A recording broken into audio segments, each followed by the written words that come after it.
सखाओं के साथ इंद्र नीलमणि श्याम मनोहर कोटि कंदर्प दमनीय सौंदर्य वाले प्रभु मध्य में बैठे हुए हैं। आसपास असंख्य बछड़े चर रहे हैं और सखा मंडलाकार बैठे हुए हैं। थोड़ी देर में जब हास परिहास एक दूसरे के छीन झपट कर खाने की मंगलमय लीला हो रही, वो उनका छीन कर पा रहे हैं, वो उनका छीन कर पा रहे हैं, वो अपना पवा रहे हैं। कोई कोई सखा उठ करके श्री कृष्ण के मुख में अपने मुख से छाछ डाल रहा है। बहुत मीठी कन्हैया, इधर इशारा। ये ब्रह्मा जी हंस पर चढ़े देख रहे हैं। कैसा पर ब्रह्म परमात्मा है। ये गोप बालक अपनी जूठन खवा रहे हैं और ये बड़े आनंदित होकर खा रहा है। इनकी कोई ऐश्वर्यमयी लीला देखनी चाहिए। भगवान है तो ऐश्वर्यमयी लीला देखनी चाहिए। सब बछड़ों का अपहरण कर लिया और ब्रह्मलोक में योग निद्रा में सुला दिया। सखाओं ने कहा कन्हैया बछड़े नहीं दिखाई दे रहे, तो कहा आप पाओ सब, मैं अभी तो हाथ में दही भात कक और अंगुलियों में नींबू आंवले आदि का अचार, फेंट में सिंगी और बंशी, पीतांबर धारण किए हुए, नीचे पीतवर्ण की धोती धारण किए हुए, मोर मुकुट, बड़ा सुंदर स्वरूप है। प्रभु बछड़ों को खोजने के लिए गए तो एक भी बछड़ा नहीं दिखाई दिया। तो लौटे, संशय तो हुआ कि इसमें कुछ दैवी बाधा है, क्योंकि बछड़े कहां चले जाएंगे। लौटे तो देखे सब पात्र और भोजन वैसे रखा, सखा सब गायब। सखा कहां जा सकते हैं। भगवान ने अपनी दिव्य दृष्टि से देखा, अच्छा ब्रह्मा तुम अपनी माया हमको दिखाना चाहते हो। उसी समय भगवान जितने बालक जितनी अवस्था के जैसे कपड़े पहने थे, भगवान कपड़े बन गए, भगवान छड़ी छीकी जो भी जैसा जब सब वैसे बन गए। जिसके जैसे हाथ पैर, जिसके जैसे नेत्र, जिसकी जैसी बोलचाल, छड़ियां सिंगी बांसुरी पत्ते छीके सब भगवान बन गए। उनका शील स्वभाव गुण नाम रूप अवस्था जैसी, वो खाते पीते जैसे उनको जो पसंद आता, ठीक भगवान श्री कृष्ण उस रूप में प्रकट हो गए। मानो वेदवाणी मूर्तिमान हो गई। वेदवाणी कहती है सर्वम खलमिदम ब्रह्म, सब ब्रह्म ही है। सर्वात्मा भगवान असंख्य बछड़े बन गए, जिसकी जैसी अवस्था जैसा स्वभाव, और सब ग्वाल बाल बन गए। अब अपने ही स्वरूप ग्वाल बालों के साथ अपने ही स्वरूप बछड़ों को चराने के लिए खेलते हुए भगवान ब्रज में गए। अब आज जो गाय बछड़े को देखती तो उतना ही प्यार करती जितना श्री कृष्ण को। बांसुरी की ध्वनि सुनते ही दौड़ पड़ी ब्रजवासिनी गोपियां। यद्यपि सब दौड़ती थी श्री कृष्ण रूप माधुरी का पान करने के लिए, पर आज आश्चर्य है, सब अपने अपने बालकों को वैसे ही प्यार कर रहे हैं। सब अपने अपने बाल, क्योंकि भगवान श्री कृष्ण ही आज ग्वाल बाल बने हुए हैं। सब उनको हृदय से लगा लेती है। वात्सल्य स्नेह से दुग्ध टपकने लगता है। परीक्षित, इस प्रकार प्रतिदिन संध्या समय भगवान श्री कृष्ण ग्वाल बालों के साथ अपने बछड़ों के स्वरूप में ब्रज में आना और प्रातः काल फिर गौएं चराने जाना। अब माताओं को जो सुख मिला, बड़े बड़े योगियों को सुख नहीं मिलता।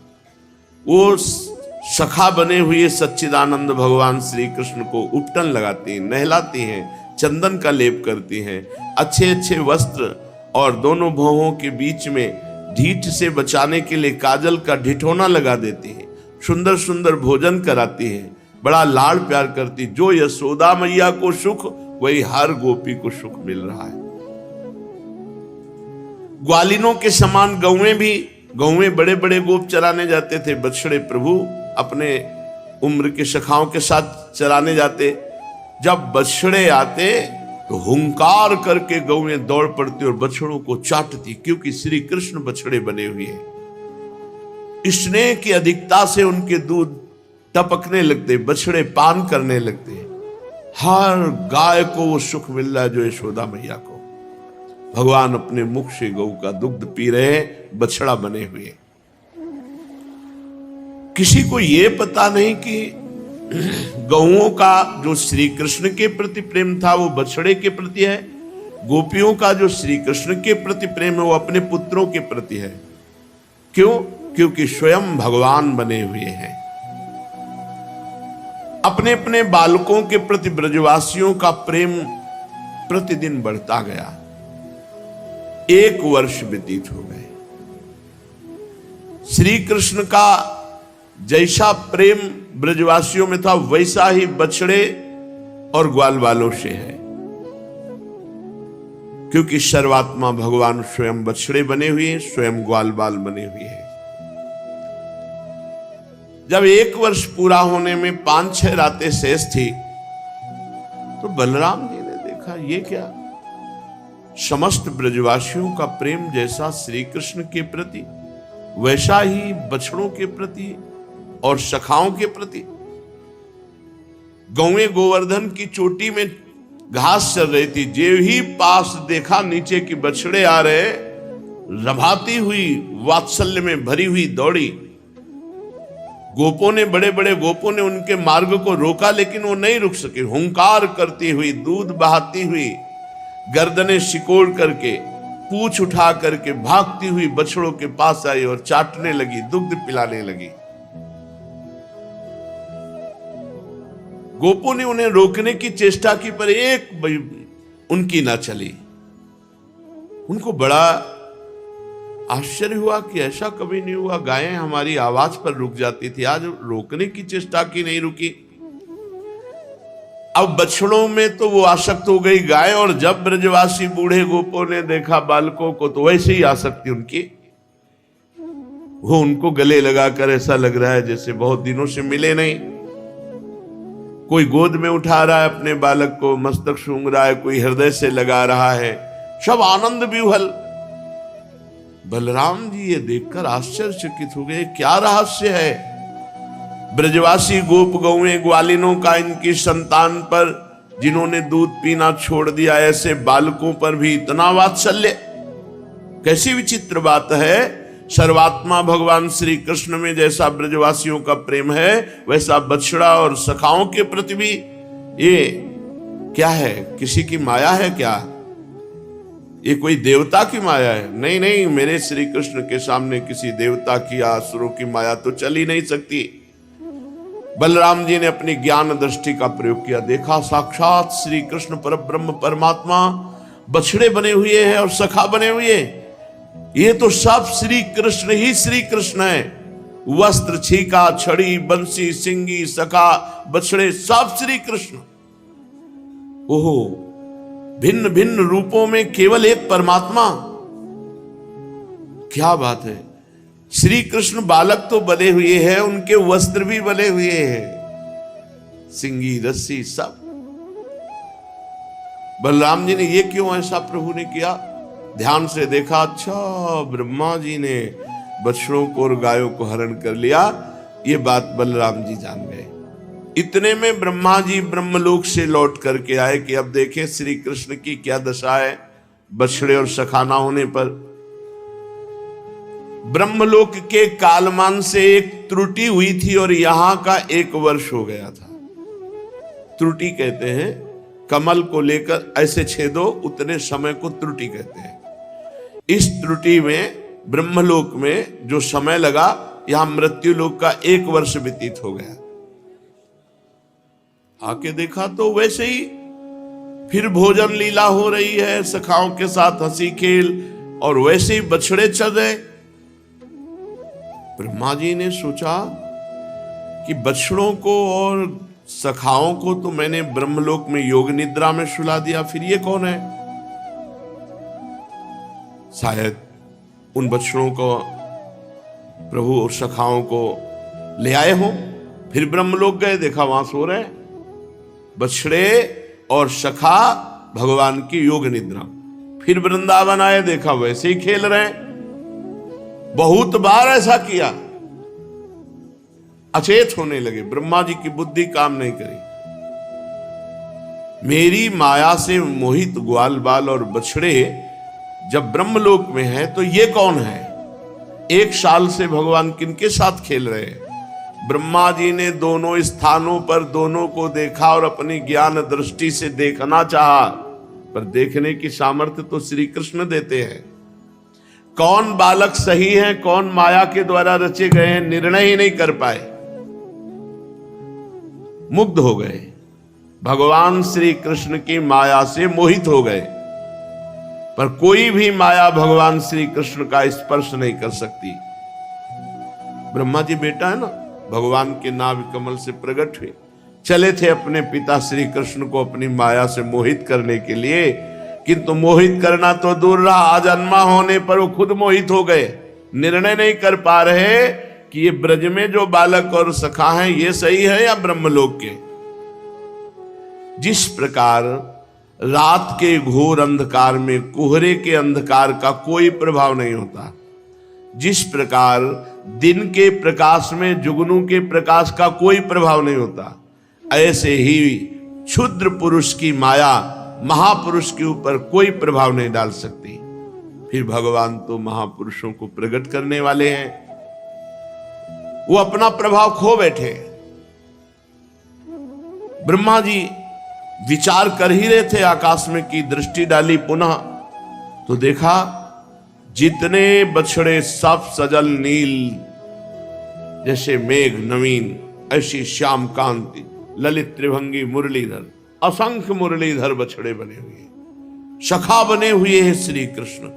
और सब के सब बछड़े और सखा का रूप त्याग कर श्याम वर्ण पीतांबरधारी दिव्य अस्त्रों से सुसज्जित, कंठ में मनोहर वनमालाएं, वक्षास्थल पर सुनहरी वत्स रेखा, तुलसी की मालाओं से सुशोभित भगवान श्री कृष्ण। असंख्य रूप, यही है सच्चा स्वरूप। सब रूपों में भगवान ही है। भगवान ने मुस्कुरा दिया, जीव ही मुस्कुराया तो बेसुध हो रहे, ब्रह्मा जी बेसुध हो रहे। ब्रह्मा जी ने देखा कि उनके जैसे करोड़ों ब्रह्मा हर रूप की आराधना कर रहे हैं। मूर्तिमान होकर के करोड़ों ब्रह्मा हाथ जोड़े हर रूप की आराधना कर रहे हैं। अलग अलग अणिमा महिमा गरिमा आदि सिद्धियां, माया विद्या विभूतियां, महत्त्व 24 तत्व, ये सब मूर्तिमान होकर भगवान की आराधना कर रहे हैं। प्रकृति में क्षोभ उत्पन्न करने वाला काल, उसका परिणाम कारण स्वभाव, वासनाओं को जगाने वाले संस्कार, कामनाएं, कर्म, विषय, उनके फल, ये सब मूर्तिमान होकर भगवान की उपासना कर रहे हैं। भगवान की सत्ता और महत्ता के सामने सभी अपनी सत्ता और महत्ता अस्तित्व खो बैठे हैं। ब्रह्मा जी ने यह भी देखा, भूत भविष्य वर्तमान त्रिकाल बाधित सत्य सच्चिदानंद सब रूप है, सब रूप स्वयं प्रकाश है, केवल अनंत है, आनंद स्वरूप है, जड़ता का किंचन मात्र स्पर्श नहीं, सब चैतन्य घन, सब के सब एक रस। यहां तक कि उपनिषद दर्शी तत्व ज्ञानियों की दृष्टि भी अनंत महिमा का पार नहीं पा सकती। ब्रह्मा जी ने एक साथ देखा कि सब के सब उन पर ब्रह्म परमात्मा श्री कृष्ण ही बने हुए हैं।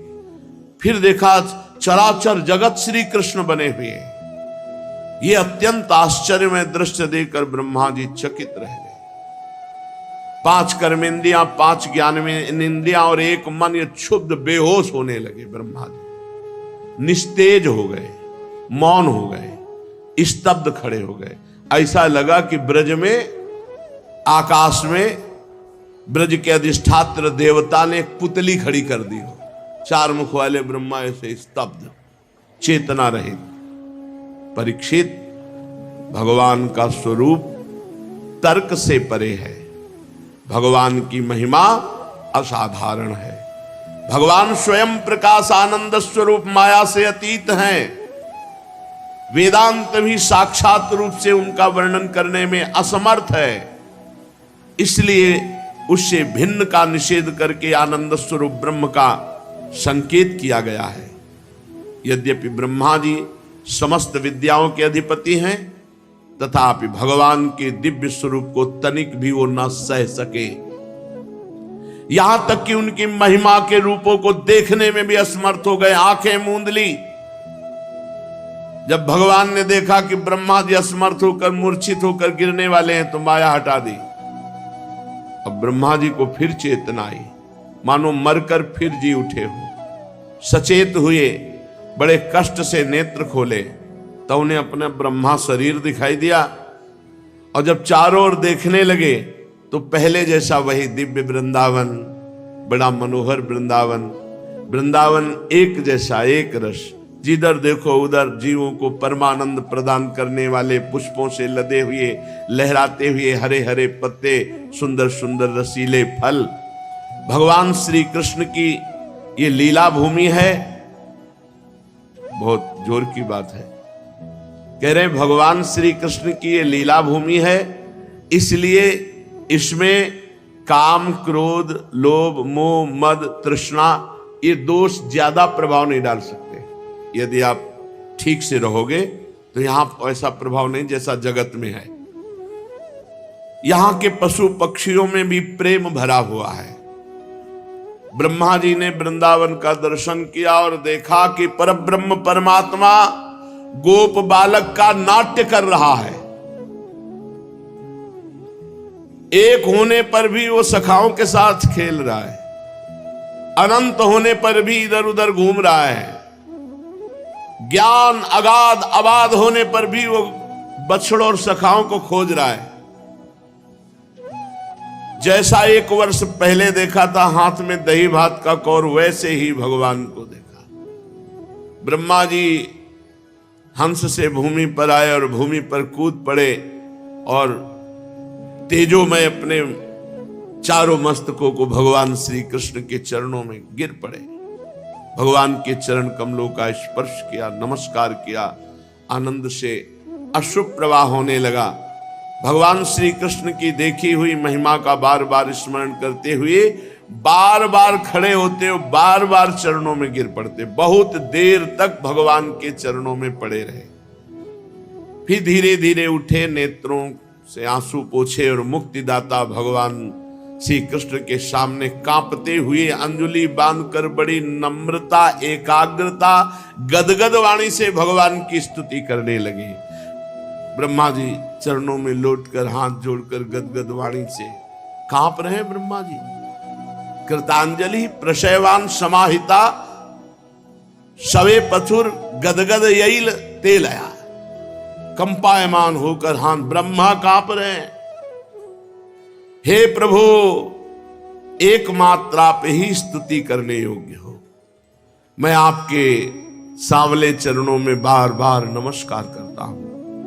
आपका ये श्री अंग जो वर्षाकालीन मेघ के समान श्यामल है, इस पर स्थिर बिजली के समान झिलमिल झिलमिल करता हुआ पीतांबर शोभा पा रहा है। आपके गले में ब्रज की घुंघुची की माला, प्रभु को वृंदावन ब्रज के पुष्प बहुत पसंद है। पसंद की चीज अगर अर्पित करो तो बहुत अच्छा है।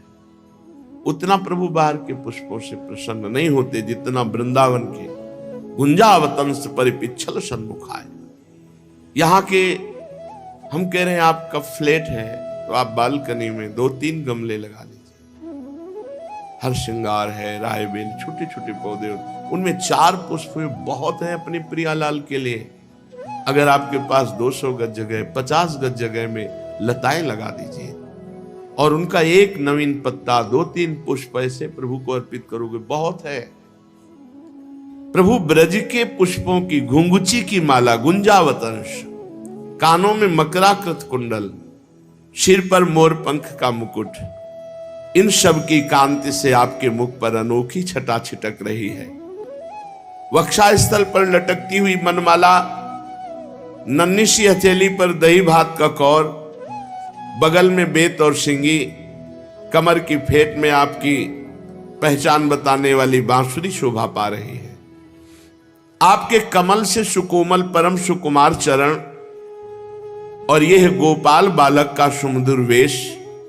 ब्रह्मा जी कहते प्रभु मैं और कछु नहीं जानता, बस मैं तो इन्हीं चरणों पर न्यौछावर हूं। स्वयं प्रकाश परमात्मन आपका ये श्री विग्रह भक्तजनों की लालसा अभिलाषा पूर्ण करने वाला है।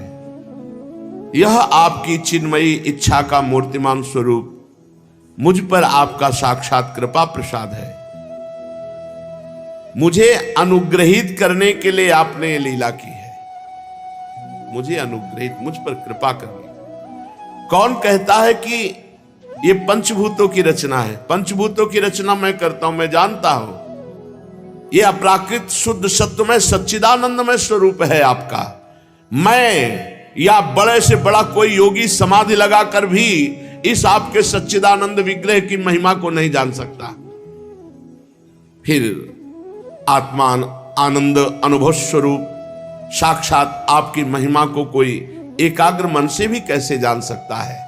प्रभु बहुत ध्यान देने योग्य विनती भी कर रहे हैं, इसमें ज्ञान भी अपने को मिलना है। जो लोग ज्ञान का प्रयत्न प्रयास ना करके अपने स्थान में स्थित रहकर भवदीय वार्ता आपके निज जन संत जनों के मुख से सत्संग सुनते रहते हैं, क्योंकि सन्मुखरिताम भवदीय वार्ताम, जो भगवत प्रेमी महात्मा होते हैं उनका व्यसन होता है भगवान की चर्चा करना,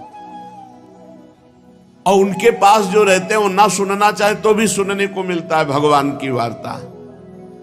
जो शरीर से, वाणी से, मन से विनयावनत होकर आपके संतों के मुख से सत्संग सुनते रहते हैं, यहां तक कि सत्संग को अपना जीवन बना लेते हैं, सत्संग के बिना जी नहीं सकते। प्रभु यद्यपि आप पर त्रिलोकी में कोई कभी विजय नहीं प्राप्त कर सकता, फिर भी वे आप पर विजय प्राप्त कर लेते हैं। आप उनके प्रेम के अधीन हो जाते हैं जो आपके भगवत प्रेमी महात्माओं के मुख से आपका यश सुनते रहते हैं। कैसे? शरीर से, वाणी से और मन से विनयावनत दैन्य होकर। प्रभु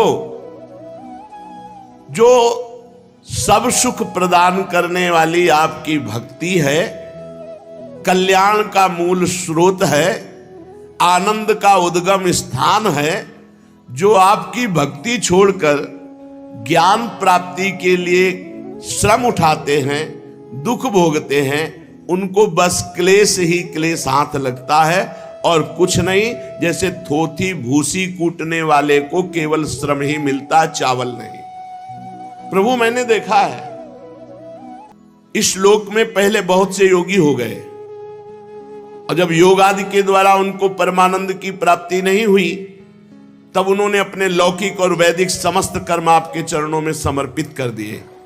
उन समर्पित कर्मों से और आपकी लीला कथा सुनने से, आपका नाम जप करने से आपकी उनके हृदय में भक्ति जागृत हो गई, और जो ही भक्ति जागृत हुई तो आपके स्वरूप का ज्ञान हो गया, परमानंद की प्राप्ति हो गई, परम पद की प्राप्ति कर ली। प्रभु सगुण और निर्गुण दोनों आपके ही स्वरूप हैं। निर्गुण स्वरूप की महिमा इंद्रियों का प्रत्याहार करके शुद्धांतःकरण से जानी जा सकती है। विशेष आकार के परित्याग पूर्वक आत्माकार अंतःकरण का साक्षात्कार किया जा सकता है। यह आत्माकारता घटपटादि रूप के समान ज्ञेय नहीं, प्रत्युत आवरण का भंग मात्र है। यह साक्षात्कार है, ब्रह्म है।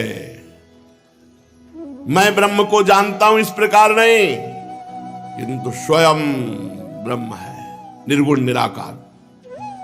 परंतु भगवान, जिन समर्थ पुरुषों ने अनेक जन्मों तक परिश्रम करके चाहे पृथ्वी के एक एक परमाणु को, आकाश से गिरे हुए एक एक ओस की बूंदों को, चमकने वाले नक्षत्र तारागणों को गिन डाले, ऐसा कर सकता है कोई, पर ऐसा आपके इस सगुण रूप की महिमा का पार नहीं पा सकता।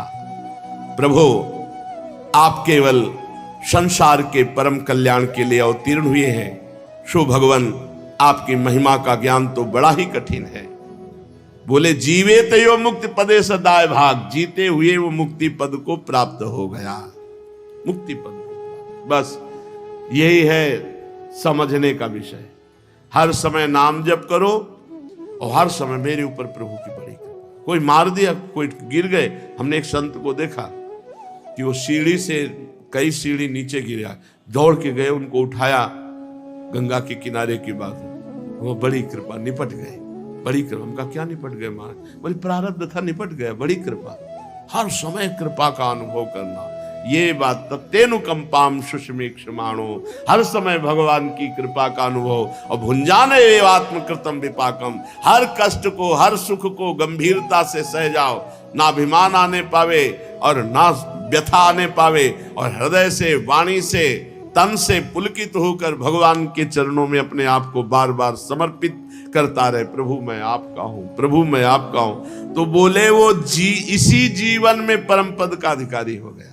इसी जीवन में परम पद का अधिकारी हो गया, जैसे अपने पिता की संपत्ति का पुत्र, जैसे पहले बस यही है। ये जो आप देखते हैं कि बड़े बड़े संत जन अपने शरीर के कष्ट को मिटा नहीं सकते, तो आप कहते हो कि राधा राधा जपो सब कष्ट मिट जाएगा। आप तो राधा राधा जपते हैं, आपका कष्ट क्यों नहीं मिटा? ये आदेश है। जो हमारे प्रारब्ध में आया हुआ सुख दुख है उसको भोग लेते हैं, हर समय प्रभु का चिंतन करते। बड़ी कृपा हमारे प्रभु की। हे नाथ, मैं जैसा भी हूं आप कहूं। बोले परम पद का ऐसे अधिकारी हो जाता है जैसे पिता की संपत्ति पे पुत्र का अधिकार। जिस पूतना का केवल वेश ही था स्त्री का, साध्वी का, महान हृदय क्रूर राक्षसी, प्रभु उसको महान पदवी दे दी। तो इन ब्रजवासियों को या उन भक्तों को जिन्होंने अपना घर छोड़ा, धन छोड़ा, स्वजन छोड़ा, प्रिय शरीर, रिश्ते, नाते, प्राण, मन सब कुछ आपके चरणों में अर्पित कर दिया, उनको क्या देंगे?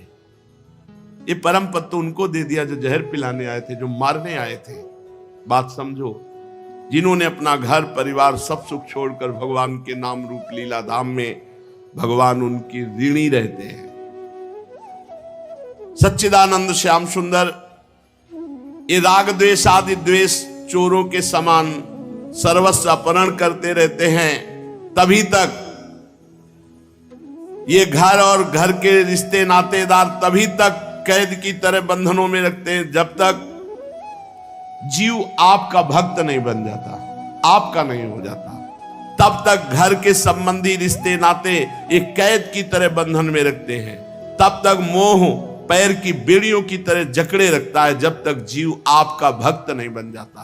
प्रभु आप विश्व के बखेड़े से सर्वथा रहित है, फिर भी अपने शरणागत भक्त जनों के अनंत आनंद वितरण करने के लिए पृथ्वी में अवतार लेकर विश्व के समान ही लीला विलास का विस्तार करते हैं। मेरे स्वामी, बहुत कहने की आवश्यकता नहीं। जो लोग आपकी महिमा जानते हुए जानते रहे, मेरे मन, वाणी और शरीर तो आपकी महिमा जानने में सर्वथा असमर्थ है, ऐसा ब्रह्मा जी बोले। हे सच्चिदानंद श्री कृष्ण, आप सबके साक्षी हैं, इसलिए आप सब कुछ जानते हैं। आप समस्त जगत के स्वामी हैं। ये संपूर्ण प्रपंच आप में स्थित है। आपसे मैं और क्या कहूं?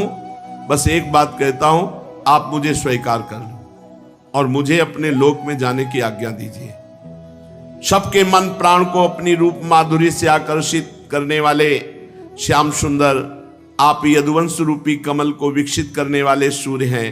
प्रभु पृथ्वी, देवता, ब्राह्मण, पशु रूप समुद्र की अभिवृद्धि करने वाले चंद्रमा भी आप ही हैं। आप पाखंडियों की धर्म रूप रात्रि का घोर अंधकार नष्ट करने के लिए सूर्य और चंद्रमा दोनों के समान है। पृथ्वी पर रहने वाले राक्षसों को नष्ट करने वाले आप चंद्रमा, सूर्य आदि समस्त देवताओं के भी परम पूजनीय है। हे भगवान, मैं अपने जीवन भर महाकल्प पर्यंत केवल आपको नमस्कार ही करता रहूं। परीक्षित, संसार के रचयिता ब्रह्मा जी इस प्रकार भगवान श्री कृष्ण की स्तुति की। इसके बाद 3 परिक्रमा की, जो गलत है। भगवान श्री कृष्ण की 4 परिक्रमा होती। इत्यभिष्टूय भूमानम त्रिह परिक्रम्य पादयो। भगवान न बोले न देखे तो इतना घबरा गए कि 3 बार परिक्रमा की, और नत्वाभीष्टम जगत धाता स्वधाम प्रत्यपद्यत। ब्रह्मलोक को भगवान ने एक भी शब्द नहीं बोला, क्योंकि सखाओं को और बछड़ों को 1 वर्ष तक वियोग दिलाया ना। ब्रह्मा जी ने बछड़ों और ग्वाल बालों को पहले स्थान में पहुंचा दिया। भगवान श्री कृष्ण ने देखा कि ब्रह्मा जी स्थिति करके विदा ले, बस वैसे बछड़ों को लेकर यमुना जी के पावन पुलिन पर आए और सखाओं के साथ खेलने लगे। अपने जीवन सर्वस्व प्राण वल्लभ श्री कृष्ण के वियोग में यद्यपि 1 वर्ष व्यतीत हो गया था, पर योग माया के कारण ऐसा अनुभव नहीं हुआ। जगत के सभी जीव उसी माया से मोहित होकर शास्त्र और गुरुजनों के बार बार समझाने पर भी अपने प्रभु को निरंतर भूले हुए हैं। ये माया ऐसी है ही कि जीव को भुला करके भगवत स्मरण से रहित करके प्रपंच का स्मरण। देखते ही सखाओं ने कहा, भैया कन्हैया स्वागत है स्वागत है। बड़ी देर लगा दी बछड़े लाने में, अभी तक हमने एक कवल नहीं पाया। ये 1 वर्ष हो गए और ये वर्तमान की घटना देख रहे हैं। आओ आनंद से भोजन करो। हंसते हुए भगवान ने कहा, हा। फिर भोजन पाया, फिर अगासुर का ढांचा दिखाया। 1 वर्ष में सूख कर पूरा गुफा हो गया था। श्री कृष्ण के सिर पर मोर पंख का मनोहर मुकुट है, घुंघराले बाल, सुंदर अद्भुत सुगंध। मोर का मुकुट, घुंघराले बाल, सुंदर पुष्प गुथे हुए, नई नई रंगीन धातुओं से श्याम शरीर पर चित्रकारी सखाओं ने की। ऊंचे स्वर से वंशी वादन करते हुए ब्रज की तरफ आ रहे, घर की तरफ आ रहे। पीछे पीछे ग्वाल बाल भगवान की लोक पावन कीर्ति का गान करते हैं। कभी कभी भगवान बछड़ों का नाम लेके पुकारते तो हुंकार करते हुए भागते हुए आ रहे। मार्ग के दोनों ओर गोपियां खड़ी हैं, तिरछे नेत्रों से भगवान देखकर सबको आनंद प्रदान कर रहे हैं। इस प्रकार भगवान गोष्ठ में प्रवेश किया और ब्रज में आकर बालकों ने बताया कि कन्हैया भैया ने अगासुर को मारा है 1 वर्ष बाद, क्योंकि 1 वर्ष ब्रह्मा की शैया में रहे। तो समझे परीक्षित, 1 वर्ष बाद क्यों ब्रजवासी बालकों ने आके बताया, क्योंकि 1 वर्ष बाद ही उनको चेतना आई। संसार के सभी प्राणी अपनी आत्मा से प्रेम करते हैं। पुत्र धन या परिवार से इसलिए प्रेम करते हैं कि अपनी आत्मा के सुख के लिए मानते हैं। इसलिए सबसे प्रिय वस्तु है जगत में आत्मा, और ये आत्मा की आत्मा है श्री कृष्ण। यही हमारे जीवन, यही हमारी श्वासें, यही हमारे प्राण हैं, यही हमारे सर्वस्व हैं। जो देह को आत्मा मानते हैं, शरीर से इतना प्रेम करते हैं, वो और किसी से प्रेम नहीं करते। अपने शरीर पे बाधा आ जाए तो अपने पुत्र, अपने परिवार को भी नष्ट कर सकते हैं। इसलिए पता चलता है कि शरीर मैं नहीं हूं, शरीर मेरा एक ढांचा है, इसमें जो आत्मा है वो मैं हूं। जीव को इस संदर्भ में विचार करना चाहिए। नहीं, जितने पापाचरण होते हैं अपने को शरीर मानकर होते हैं। इन श्री कृष्ण को ही तुम सब आत्माओं का आत्मा समझो। संसार के कल्याण के लिए ये नर देह धारण कर लीला कर रहे हैं। जो लोग भगवान श्री कृष्ण के वास्तविक स्वरूप को जानते हैं, वो ये जानते हैं कि चराचर जगत श्री कृष्ण ही है। मत्ता परतरम नान्यत किंचिदस्ति धनंजय, श्री कृष्ण के अतिरिक्त कुछ भी नहीं है। जिन्होंने पुण्य कीर्ति भगवान श्री कृष्ण के पद पल्लव की नौका का आश्रय ले लिया, और जो संत महापुरुषों को अपना सर्वस्व मानते हैं, उनको इस संसार समुद्र से पार होना कोई कठिन बात नहीं। जैसे गाय के बछड़े को ऐसे जब चलाओ तो जो खुर बन जाता है, उस खुर के पानी को नांगने में कोई परेशानी नहीं। ऐसे जो भगवान के चरणारविंद का आश्रय और संतों को सर्वस्व मानते हैं, निश्चित उनका कल्याण हो जाता है। यह विपत्तियों का निवास स्थान संसार उसे विपत्ति नहीं दे देता जो सत्संग और भगवान का नाम चिंतन और भगवान का आश्रय। परीक्षित, तुमने पूछा था भगवान के 5वें वर्ष की लीला ग्वाल बालों ने 6ठे वर्ष में कैसे कही, उसका सारा रहस्य मैंने तुमने बता दिया। भगवान श्री कृष्ण की ग्वाल बालों के साथ वन क्रीड़ा, अगासुर को मारना, हरी हरी घास के युक्त भूमि पर बैठकर भोजन करना, अप्राकृत रूप बछड़ का रूप रखना, सखाओं का रूप रखना, ब्रह्मा जी के द्वारा स्तुति। इस प्रसंग को जो सुनेगा उसके सारे पाप नष्ट हो जाएंगे और वो धर्म अर्थ काम मोक्ष जो चाहेगा उसकी प्राप्ति हो जाएगी। इस प्रकार श्री कृष्ण बलराम ने कुमार अवस्था के अनुरूप आंख मिचौनी, सेतु बंधन, बंदरों की भांति उछलना कूदना का श्री कृष्ण बलराम ने कुमार अवस्था के अनुरूप आंख मिचौनी, सेतु बंधन, बंदरों की भांति उछलना कूदना आदि अनेक लीलाएं करके ब्रजवासियों को सुख प्रदान किया। शेष चर्चा आगे। श्री राधा वल्लभ लाल।